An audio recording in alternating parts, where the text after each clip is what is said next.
नमस्कार दोस्तों। आज हम बात करेंगे भारत की पहली एयरलाइन के बारे में।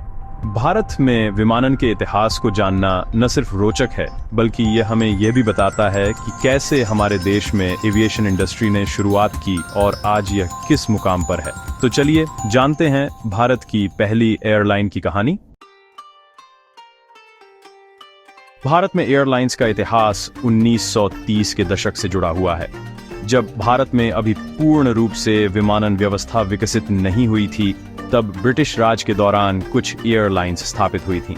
भारत में एयरलाइंस का पहला कदम था Deccan Airways.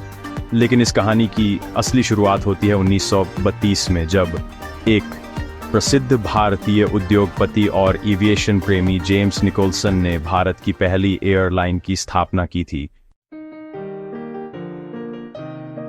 Sir James Nicolson के नेतृत्व में 1932 में भारत की पहली एयरलाइन टाटा एयरलाइंस की शुरुआत हुई थी। इस एयरलाइन का नाम बदलकर बाद में एयर इंडिया रखा गया। लेकिन क्या आप जानते हैं कि एयर इंडिया की शुरुआत एक कार्गो सेवा के रूप में हुई थी? जी हाँ, एयर इंडिया ने पहले मालवाहन के रूप में अपनी सेवाएं शुरू की थी। 1932 में टाटा एयरलाइंस ने मुंबई से अहमदाबाद के बीच एक एयरलाइन सेवा शुरू की थी। टाटा परिवार के प्रमुख जामशेदजी टाटा और उनके बेटे जॉर्ज विलियम टाटा ने एयरलाइन के विकास में महत्वपूर्ण भूमिका निभाई थी। हालांकि शुरुआत में एयरलाइंस का नाम टाटा एयरलाइंस था, लेकिन 1946 में इसे एयर इंडिया के रूप में नामित किया गया। एयर इंडिया ने अपनी शुरुआत के बाद तेजी से विकास किया और 1950 के दशक में यह भारतीय अंतर्राष्ट्रीय विमानन क्षेत्र का प्रमुख नाम बन गई।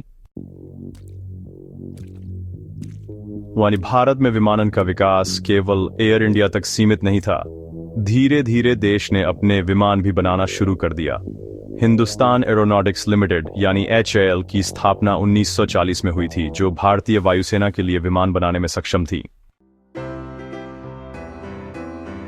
1947 में भारत को स्वतंत्रता मिली और इस समय तक एयर इंडिया का नाम दुनिया भर में प्रसिद्ध हो चुका था। स्वतंत्रता के बाद भारतीय सरकार ने विमानन क्षेत्र में और अधिक निवेश करना शुरू किया। 1953 में सरकार ने एयर इंडिया और इंडियन एयरलाइंस को एक साथ लाकर इनका राष्ट्रीयकरण किया।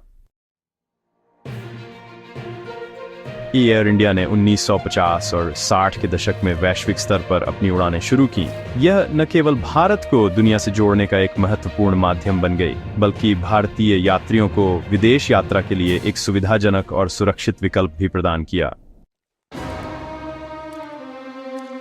आज एयर इंडिया भारत का सबसे प्रतिष्ठित और प्रमुख अंतर्राष्ट्रीय विमानन सेवा प्रदाता है, जो दुनिया भर के देशों में उड़ान भरता है। इसका सफर 1932 में जेम्स निकोलसन द्वारा स्थापित की गई टाटा एयरलाइंस से शुरू हुआ था। आज भी एयर इंडिया का योगदान भारतीय विमानन में अतुलनीय है।